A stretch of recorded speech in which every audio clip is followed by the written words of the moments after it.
Good afternoon, and thank you for joining us at our second Women's Suffrage Tea.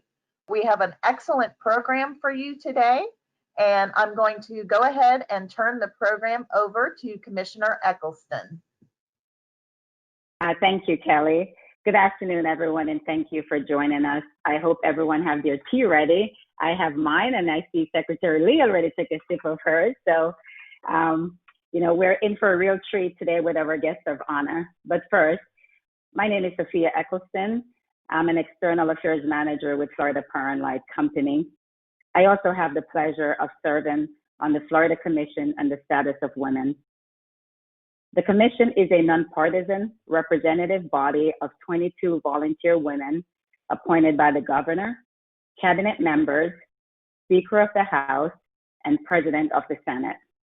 The Commission collaborates with organizations around the state to raise awareness of Florida women's issues and concerns and celebrate their successes and contributions in the interest of improving the well-being of Florida women and girls, and by extension, all Floridians.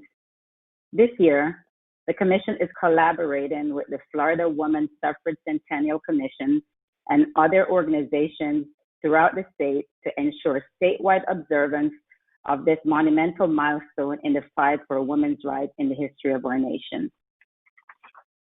2020 marks the 100th anniversary of the passage of the 19th Amendment, which allows U.S. citizens to vote regardless of sex. For 70 years, women throughout the United States organized and petitioned at the state and national levels for their right to vote. And on August 18, 1920, U.S. women won a huge battle with the ratification of the 19th Amendment. That brings us to today, where we are pleased to be joined by Secretary of State Laurel M. Lee. Secretary Lee was appointed by Governor Ron DeSantis as Florida's 36th Secretary of State and began serving in February 2019. Secretary Lee previously served as a circuit court judge in Florida's 13th Judicial Circuit in Hillsborough County. Today, Secretary Lee's roles include serving as head of the Department of State, Chief of Cultural Officers, and Florida's Chief of Elections. Secretary Lee and I also serve together on the Florida Women's Suffrage Centennial Commission. Secretary Lee, welcome, and thank you for joining us. Before we get started, I know I read a little bit about your bio, but is there anything else you'd like to share? And I know you also have a brief presentation that you'd like to share with our audience. I do, and thank you very much for that kind introduction. So I will share one additional interesting fact about the Department of State. As Commissioner Eccleston just described, our responsibilities are diverse and varied, but one of the original responsibilities of the Secretary of State was to serve as the custodian of the Great Seal of the state of Florida. And that is still one of the Secretary of State's responsibilities today. So the seal itself is actually here inside our office building at the Department of State. So when in the future any of you may be here or traveling to Tallahassee, I would be delighted to welcome you here and actually show it to you. So at this point, Commissioner Eccleston, I do have a presentation that I wanted to share with the group. So I am so pleased to get to be here today and meet virtually with the Commission. I am so honored to be a part of an event like this.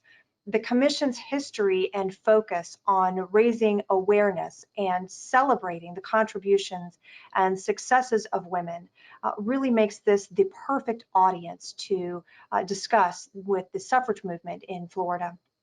So it is a great honor to be here and also to get to serve as Florida's Secretary of State. The most pertinent of my responsibilities for today's group and today's discussion is my role as our state's Chief Elections Officer. So I have the privilege of serving at a very unique and special time in history when we are preparing for a presidential election and also celebrating the centennial anniversary of the 19th Amendment. So for today, I will begin with a brief history of the women's suffrage movement in Florida, and I will also highlight a few of the pivotal figures from the movement in our state. And then we'll talk more about my role as the Chief Elections Officer and what we are currently doing to prepare for elections this year. I want to be sure to leave plenty of time for questions from Commissioner Eccleston and also from all of you. So that is an ambitious agenda. So with that, let's begin. So although it's unimaginable today and seems like something that must have been very far in the past, the day and age when women could not vote was only 100 years ago. And for many of us, this means that our grandmothers and our great-grandmothers lived during this historical movement and might have experienced firsthand being denied the right to vote. So as many of you know, the suffrage movement fought to give women the right to vote for more than 70 years before the 19th Amendment was passed. And here we have your slide that you see there is a report from the Women's Rights Convention in Seneca Falls. The women's rights movement in the United States began in 1848 when a group of women and men met in Seneca Falls to discuss the status of women. The group called for the right to vote for women. And at the time, this idea was considered quite radical and was met with little success. So it has been a long and difficult battle, but as we know, as women so often do, they persevered. So this next picture is of Governor Sidney Katz. So as it happens, Florida had the opportunity to be the very first state to ratify the 19th Amendment. The amendment was passed by the U.S. House in May of 1919, and then the Senate passed it on June 4th. The Florida legislature was in session at the time, so Governor Sidney Katz, who supported the amendment, sent a special message to the legislature asking for it to be passed before the legislature went home on June 6th.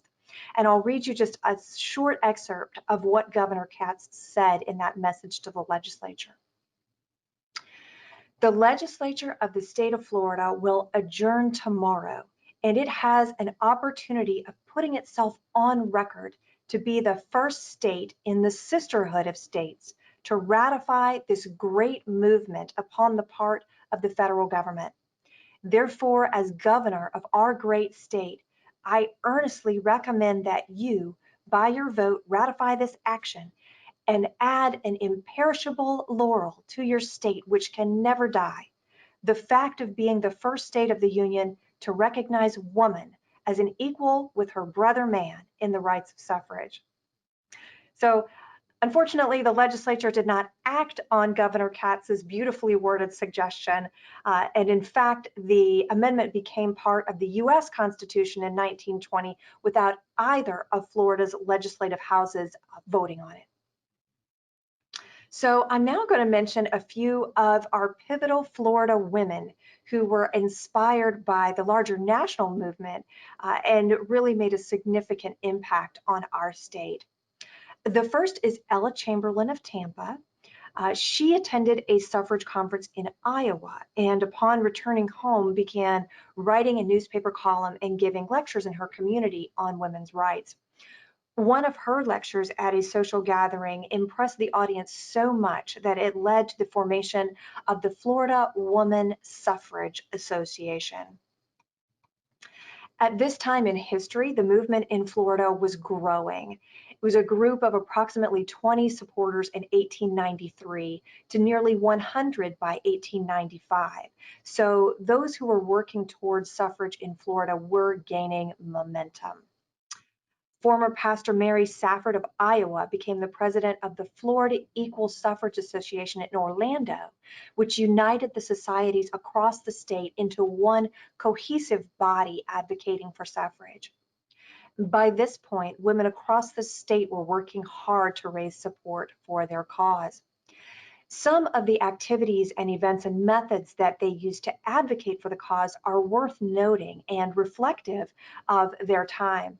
Some of the strategies they used we still see employed today to effectuate social change.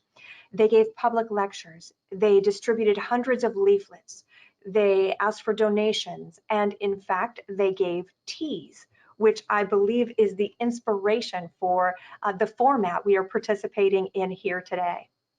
Now, I have no doubt that their tea looked a bit different than this one does, but their message was the same.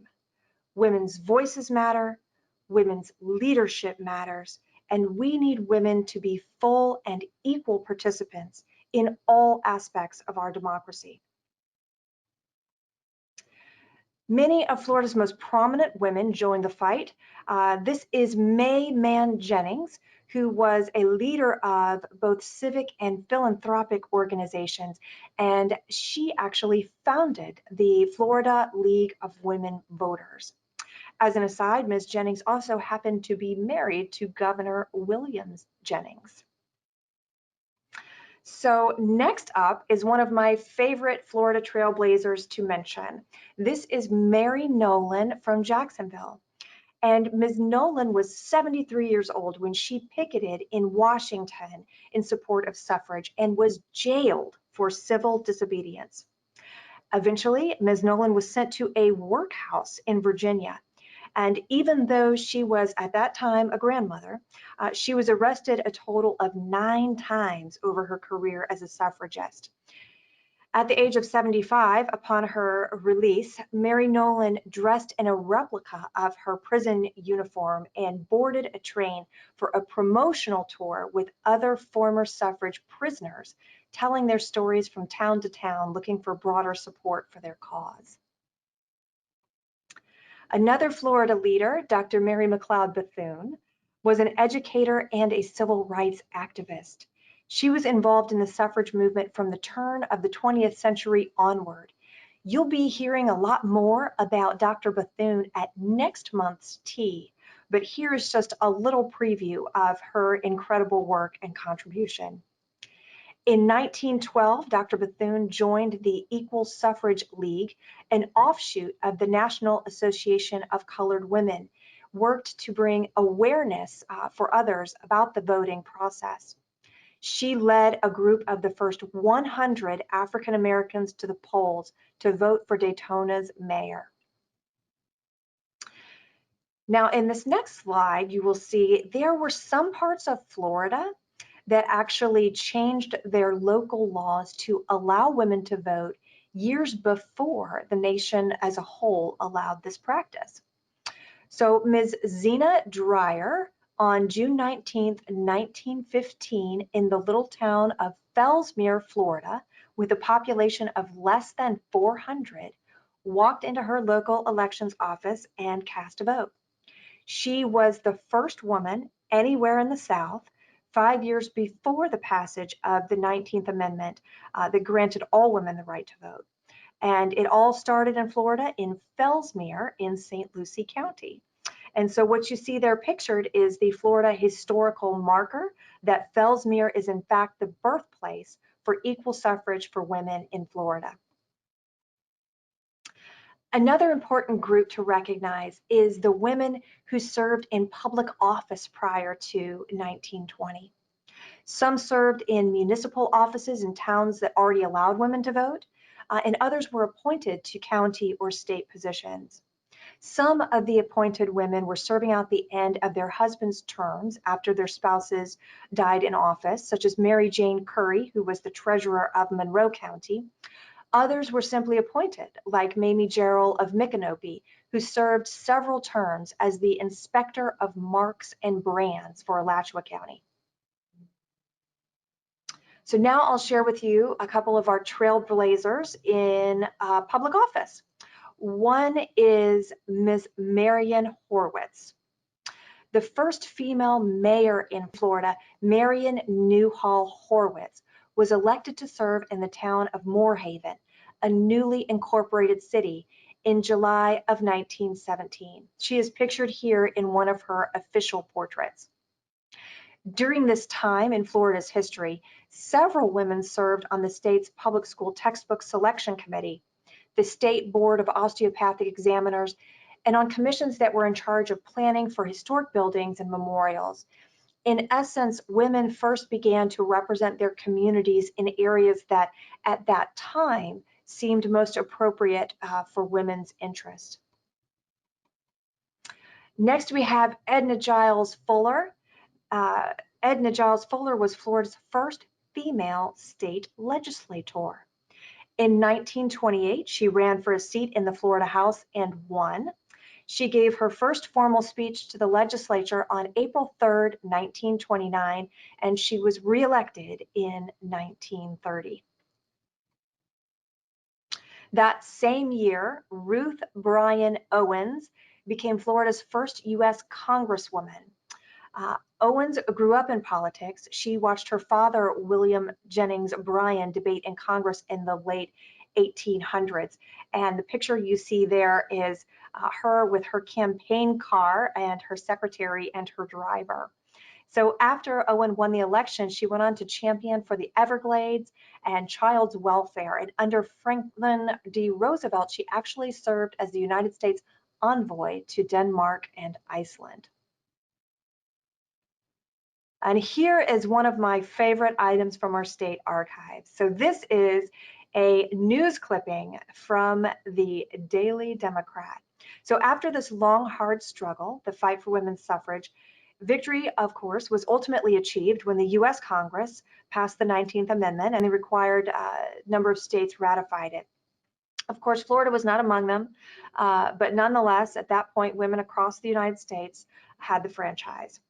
So this slide reflects Tallahassee's Daily Democrat from September 9th, 1920, reporting on the first woman to vote in Leon County.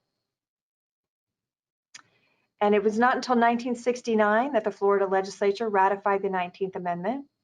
Pictured here is Senate Concurrent Resolution 1172, signed by Governor Claude Kirk, symbolically ratifying the 19th Amendment in Florida. So without the effort of all of these women who came before us, I would not be able to vote, let alone serve as our state's chief elections officer. And my daughter surely would not have the opportunities that are available to her today. So I am incredibly thankful to women who led the way, and we celebrate and honor them by continuing to be leaders ourselves in our communities and in our state and in our nation. And I know that I, along with many members on Florida's Commission on the Status of Women, will be working hard to share the story of the women's suffrage movement over the course of this next year. So if any of you know of another important woman or story in your community that you believe should be told as part of this year's celebration, be sure to let us know. And also, if you have any questions or would like additional information about the women and events covered in this presentation, the material was compiled by our wonderful archivists and librarians at the Department of State, and they are available to help the public with research projects and inquiries. So don't hesitate to reach out. So in spite of the progress that we've discussed here today and that we have made over the course of history, we must never lose sight of what so many women who came before us fought for and achieved, and the work that we have yet to do. So speaking of that work, in addition to what I just shared about myself and other commissioners going around the state to share the story of women's suffrage, we're also planning through the Women's Suffrage Centennial Commission a number of other events virtually and hopefully ultimately in person to help celebrate and honor this special anniversary. Our Department of State Museum of Florida History is also finalizing an exhibit that is set to begin in October of this year called Beyond the Vote, Florida Women's Activism. So this exhibit will explore various facets of the women's suffrage movement, including the ERA and the status of women's rights and activism today. So I hope that you all will join us in experiencing that exhibit and the many other events that will be planned in the coming year. So with the remainder of our time, I want to turn it over to Commissioner Eccleston so she can ask any questions that she may have about what we're working on to prepare for election 2020 and what you all can do to be getting engaged in your community. So Commissioner Eccleston. Thank you, Secretary Lee.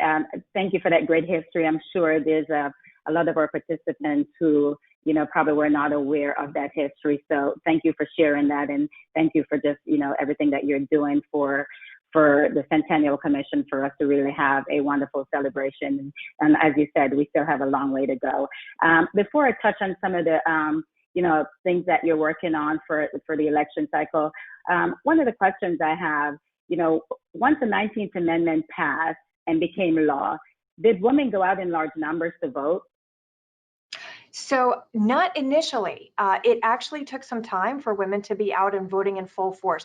We did see a significant change in the early years in terms of overall voter turnout.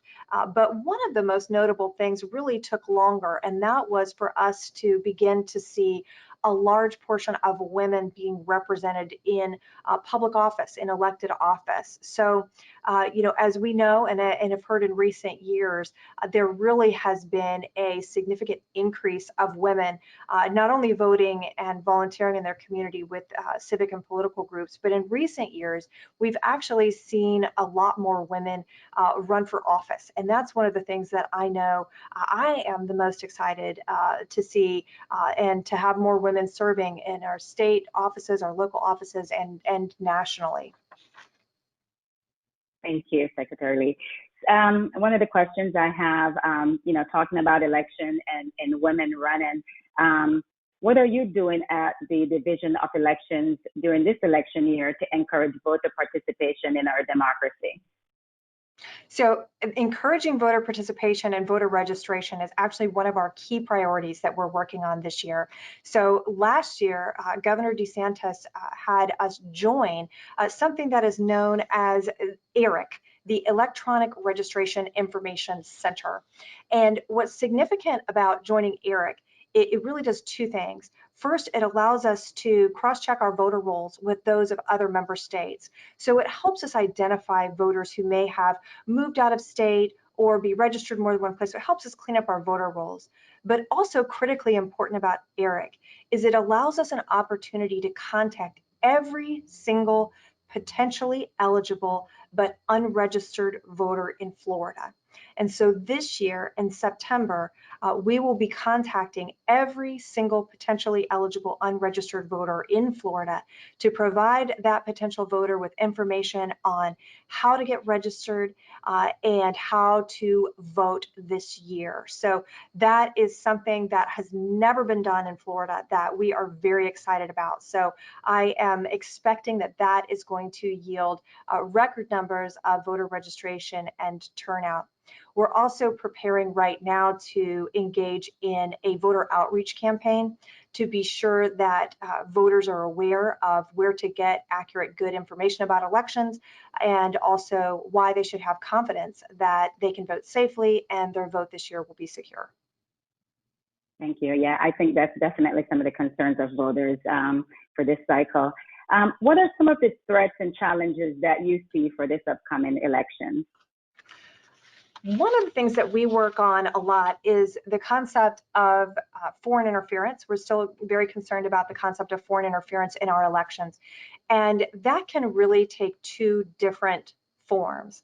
The first would be the concept of actual intrusion or interference in our networks, in our election-related websites, the actual intrusion.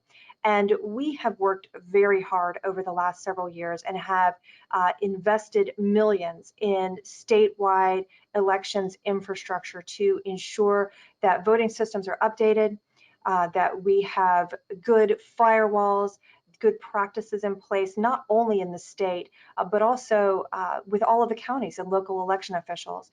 And in fact, we have developed really a unique partnership with the supervisors of election, an election security initiative designed specifically to give us that statewide visibility and that statewide cooperation to enhance our election security. But the other side of foreign interference is also important. And that relates more to misinformation and disinformation, and that bad actors can try to interfere in our elections, not just with a cyber intrusion, but also by affecting voter behavior or undermining voter confidence in what we are doing to prepare for the election. So, for example, if in someone's social media feed, they got a message that election day had been moved to Wednesday instead of Tuesday, or that their precinct had been changed, and that information is false, those types of activities can absolutely affect our elections. So we are working very hard to try to communicate with voters about going to trusted sources for election-related information, whether that's your local supervisor or the Department of State, to be sure to use a discriminating eye when reading information about issues in elections, and to know where to go for accurate information. Awesome, thank you for that. You mentioned, in your response about voter confidence. What measures are being taken to ensure voter confidence about their safety and well-being for COVID now, with concerns for COVID-19? As you know, a few months ago, you and I were talking about doing an event in Palm Beach County. Now we're doing it online because COVID happened. So, what are some of the measures that your office has taken to ensure that voter confidence in their safety? Well, that's a great question. And as Florida's Chief Elections Officer, I take my responsibility to Florida's voters and Florida's election workers very seriously. And their safety and their confidence are just absolutely essential to our success. So we're doing a number of things to ensure that both voters and election workers are safe and protected during this election cycle. We are ensuring that supervisors of election at the local level have access to CARES Act dollars that they can spend to purchase any needed equipment to help facilitate elections in the coronavirus. Governor DeSantis also signed an executive order that directed our state's Department of Emergency Management to coordinate with local emergency management officials and ensure that supervisors have all of the PPE they need, sanitizer, masks, any cleaning products that they require, so that they're prepared and ready to keep the public and the election workers safe. We're also working closely with them to ensure that they are aware of best practices on how to keep polling locations and also their equipment sanitized. One thing I will add is I think that it is important that voters understand that we're working very hard to ensure that those best practices are met and that those best practices are in place at all of their voting locations. Because of an emphasis, we expect that at all precinct locations there will be sanitizing going on, there will be social distancing in place. Voting may take a little longer this year. So we ask that voters be prepared for that and be patient and understand that if that is the case, it is because we are prioritizing the health and safety of every voter. Thank you for that. I read something somewhere where they talked about, because of the COVID and the fears in the elderly and, volunteering, at the polling stations, that the age limit is 16 for younger kids who may want to get engaged in the process. Can you talk a little bit about that? Yes, so we absolutely are looking for election workers. It's correct that some of our long-standing, most dedicated election workers are in that vulnerable age group and aren't able to serve as election workers this year. So all the supervisors of elections have been working very hard to recruit those who are interested in serving as election workers. Another feature of Governor DeSantis's recent executive order was to encourage all state workers to provide state workers with administrative leave if they are interested and available in working as election workers. So we're all trying to reach out to individuals who may be interested. The American Bar Association is also developing a nationwide project to try to encourage attorneys to serve as election workers. So that is one of the most meaningful and impactful ways that a person can choose to serve their community and get involved in democracy. So of course, I hope that anybody who is tuning in today who doesn't already volunteer will consider serving as an election worker this year. Awesome, that's great. Love what the Florida Bar is doing. I think that would be awesome to have some attorneys working at the polling stations. one of the last questions I have, and then I'm going to get some of the audience questions. What can we do as committed citizens to be engaged in the election process besides, volunteering at the polling station? Is there anything else that we can do? Absolutely. So I would say that there are really three principal things that I would always advise someone who's interested in getting engaged and getting active to really take a look at. The first we touched on earlier, and that is to be aware of the threat of misinformation and disinformation. That's going to be very important this year for all voters. So be aware of that potential threat. If you see something or hear something that doesn't seem right, report it, whether it's to your local law enforcement or your local elections officials or the Department of State. But be sure that you're on the lookout for any of that misleading information and go to your trusted sources for elections information. The second thing that is important and is always really a wonderful thing to do, but is posing some unique challenges this year, is getting informed about candidates and issues. So, in any other year, this is the time of year we would expect candidates to be out knocking on doors and going to community centers and meeting with citizens, and that has all changed. So just as in every other sector, the candidates and issue groups are working hard to find new ways to connect with voters. So I encourage all of you to check out what those ways are. In many communities, there are virtual forums being conducted, virtual town halls, and many ways that you can still take the time to get to hear from candidates and get to hear about the issues that still you can do from your home, if that's your preference. There are also going to be a number of statewide initiatives. There's 6 statewide initiatives that will be on the ballot in the general election. So I certainly encourage everyone to read those, think about them, do any research that you want to do prior to election day so that you're familiar and know how you want to cast your vote. And finally, my number three point would be to encourage action and engagement in your community. So we've already discussed the priority of voter registration, and that that's something that we're working very hard on at the Department of State and want to see be a great success this year. So encouraging voter registration, encouraging engagement with groups, activities, candidates, issues. There are really innumerable ways to get involved. So I am proud and so happy to point out that during this administration so far, the latest numbers that we have are that we've been able to increase voter registration by over 1.3 million registered voters. And that doesn't even take into account yet these very last few days of this week, where we expect that there will be an even greater turnout of voters. So we hope that all of you will get engaged, whatever is your candidate or your issue or that which you're passionate about. We hope that all of you will get engaged, and then of course, most of all, go out and vote. Yeah, I think you touched on a very good point about understanding the issues. I find so often when I speak to people and they speak about voting, and they don't understand the issues that a particular candidate stands for. And I said, you got to understand the issues. You got to make sure you know who you're voting for. Don't just show up at the polling station and just pick a name. Understand the issues, because those are key for us to have change. I'm going to look at. So go ahead.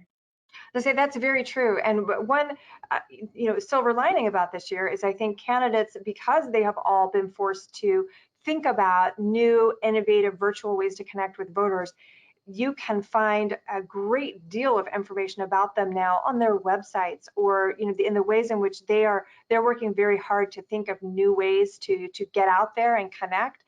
So it's absolutely something where the voter, I think, will have to take some initiative to go out and do that research, but it will be readily available for a voter who's seeking it. Absolutely. So I'll take a look at some of the chat, because if we're in a regular forum, we would just have somebody stand up, identify themselves, and ask a question. So we're doing things a little bit different this time. So let me see some of the questions. I think we have a couple questions coming in. Okay, let's see here.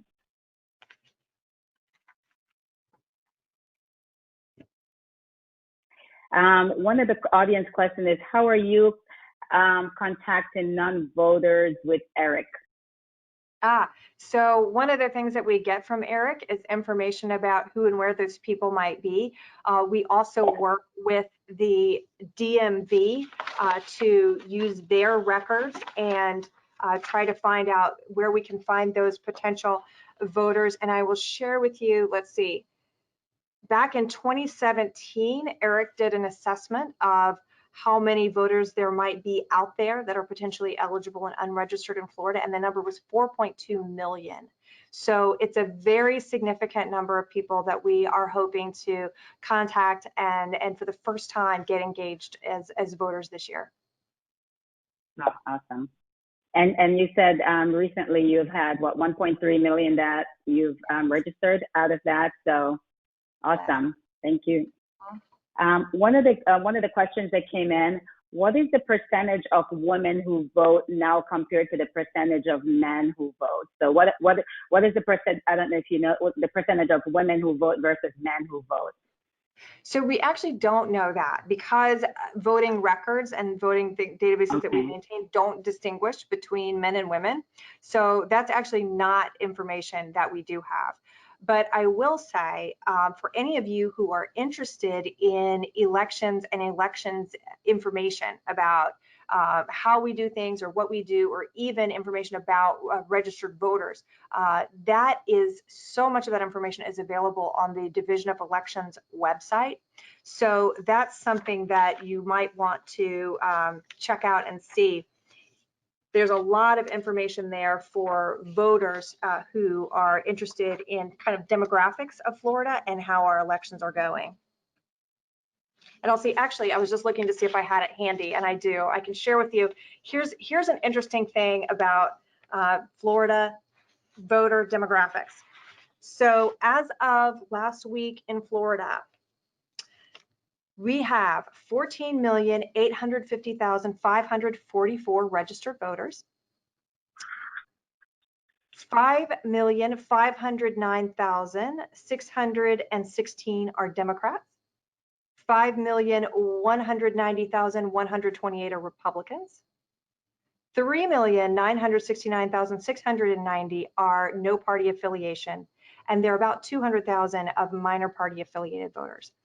And so one of the reasons that that is important is to take from that we are an incredibly diverse state. And when it comes to major political parties, we are a state that has a very close number of registered voters in each one. That's why you'll hear people talking about Florida being a purple state, because Florida, because of our voter demographic, it's a state that can easily be won statewide by a political candidate of either party. So it's that is the reason for our history of very close election margins, in some cases recounts. That we just have a very unique situation, in addition to being, of course, the third most populous state in the country. So our entire election experience each year that we have such a large scale election is going to be unique. Awesome. Funny you say that. Have you noticed that, I've seen some numbers, and, maybe you can clarify that the numbers of NPA, non-party affiliated voters have been increasing in the last few years in the state of Florida. Have you seen a trend? Yes, the number of NPA voters are absolutely increasing. So that is going to be interesting to see, because of course it's much harder to predict where those voters might vote. And what that means for the major political parties in the state. So yes, they are increasing in number. Another thing that might be good to touch on while we're all together is vote by mail. I know that's something that has been the subject of a lot of discussion and interest. Yeah, I think that was one of the questions that were coming up. So great that you're touching on that. Actually, I see it. How do we feel about vote by mail? Right. So right. Yeah, so that's actually a great question for us to talk about. So in Florida, we actually have 3 methods of voting: vote by mail, early voting, and in-person voting on election day. In our last general election cycle, each of those three methods had approximately 1/3 of the voters. So it was about evenly divided how many voters used each one. This year, we are expecting an increase in vote by mail participation, but all three options will be available for voters. So whatever is the method that is most comfortable for a voter or most convenient for a voter, that will be available. And we are doing everything possible to ensure that whichever the method the voter chooses, that vote will be safe and the voter will be protected. So a couple of things about vote by mail that are important to note. A lot of the discussion that's going on right now, of course, is happening at a national level. So as a country, everyone is grappling with this upcoming election and the coronavirus. And we are really fortunate in Florida to be well experienced with vote by mail and the processes associated with it. There are states that don't have vote by mail. There are states where it's a very limited process and only voters with certain excuses or qualifications are allowed to use it.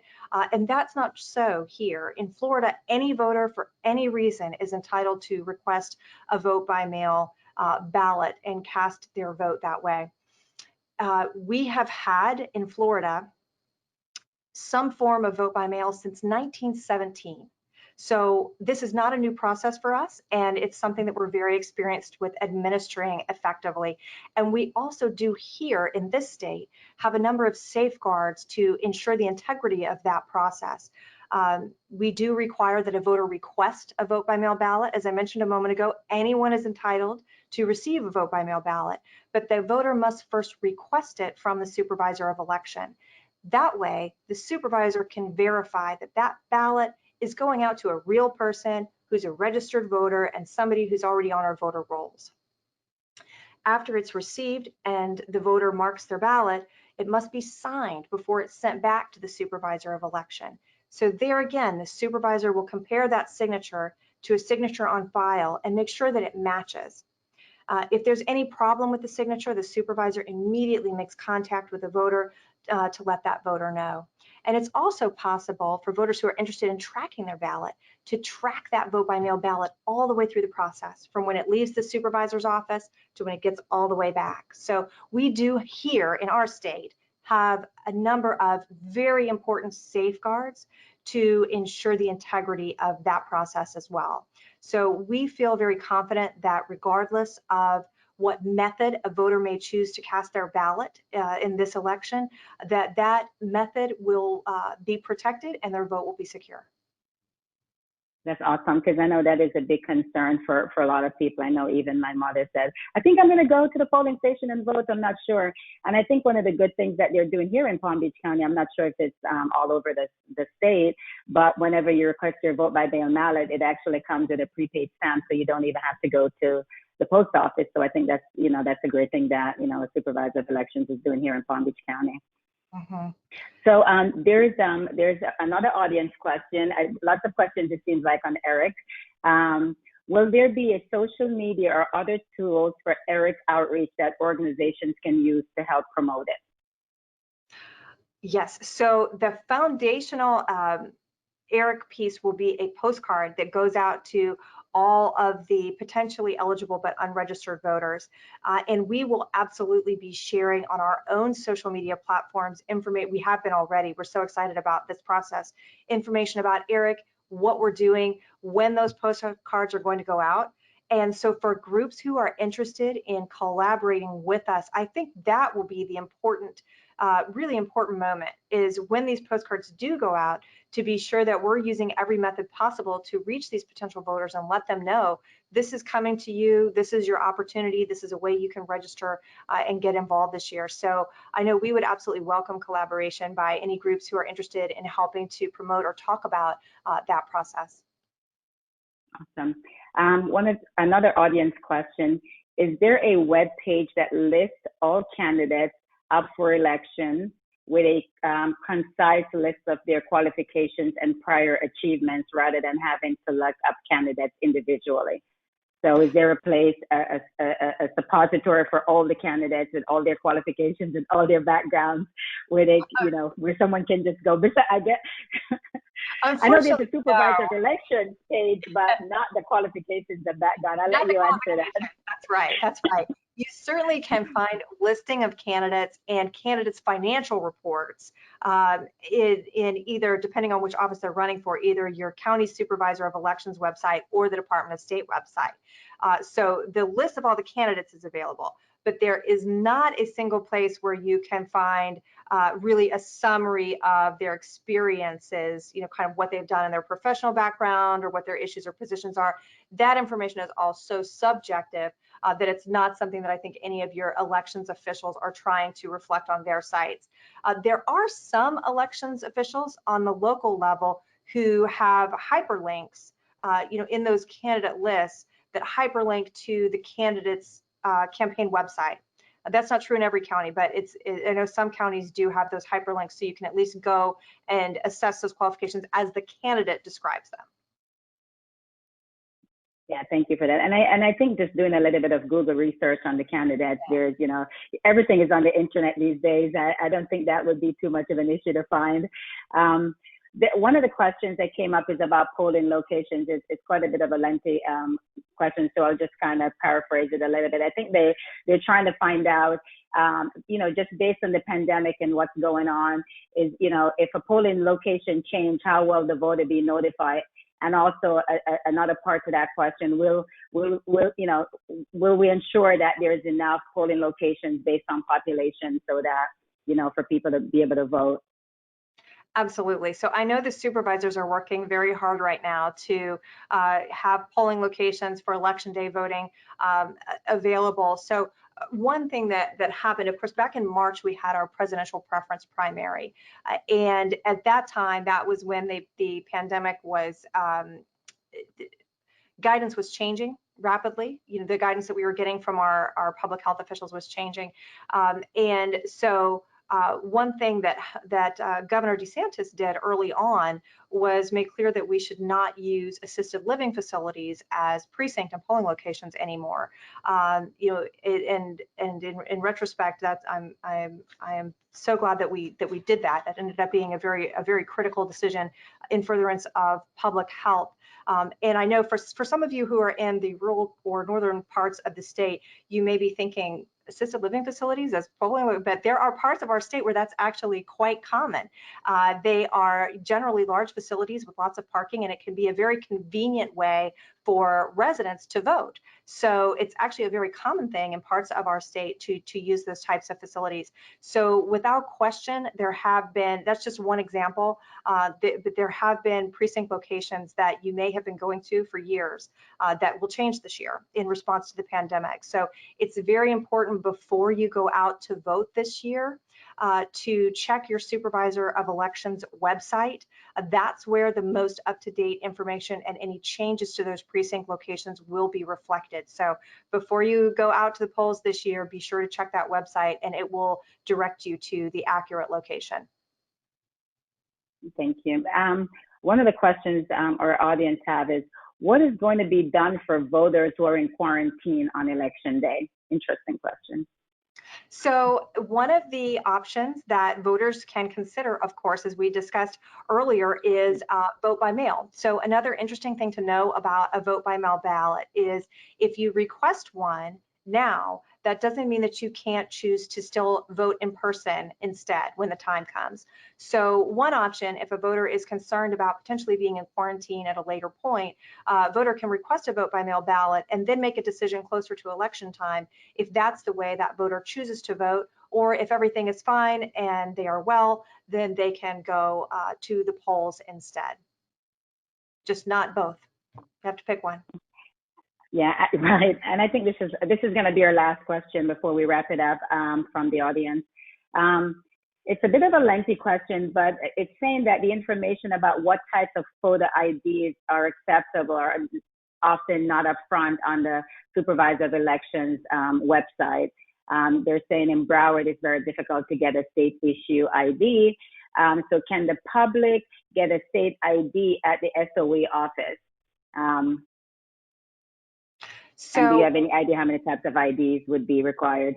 so there are actually quite a few forms of identification that are allowed under statute. So my suggestion would be to go to the, if it's somebody who's familiar with searching the Florida statutes, it can be easily found there or on the Department of State's website, the types of identification that can be used for purposes of voting. Yes. Thank you. So I think that's going to be the last question that we have from the audience. I think, I just have, going back to, the history and this year marking the 100th anniversary of a woman's right to vote, there are women who really sacrifice and work hard for us as women to be able to have a voice. And I would like for you to, for all the women, that's on the call today, what would be your advice to them, specifically for the women, because we've had women who have really made sacrifices for, we have some men who help, but we have, we have women who are on this call and maybe not everyone go out and vote. What's your last word for them? Well, I would say this, that, as you hear this presentation and you think about the contributions of the women who came before us. I think it was Susan B. Anthony who said, someone worked very hard for your right to vote. Someone sacrificed a lot for your right to vote. Hold that sacred. And the only other thing that I would leave with is this, that, if you are considering running for public office, or somebody in your community who is a talented person and a dedicated public servant and would really add something to government and democracy by serving, it's very important to mentor and encourage people to take those steps and take those risks. So I would say value that right to vote. It didn't come easy. A lot of people sacrificed greatly for us to have it, and do your part to be engaged in democracy and encourage others to do the same. Thank you. Secretary Lee, thank you. We could talk on this topic, I think, between women's right to vote and elections all day. But thank you so much on behalf of the Florida Commission on the Status of Women, the commissioners and staff. We just want to thank you for taking the time, to share your expertise with us today. Is there any last minute thought that you have before we close out the program? I just want to thank the Florida Commission on the Status of Women. You all have been incredible partners in celebrating the centennial anniversary and are doing such a great job reaching out to women across our state in every different community. So I am delighted to get to be here to partner with all of you today and look forward to our continued collaboration. Thank you. And thank you to all our participants for joining us today. Please mark your calendars for August 18 at noon for the next Suffrage Tea, where we will be discussing the contributions of African American women to the suffrage movement, including Mary McLeod Bethune and Ida B. Wells. We look forward to seeing you then. Thank you, everyone, and have a wonderful afternoon. Thank you, Secretary Lee. Thank you.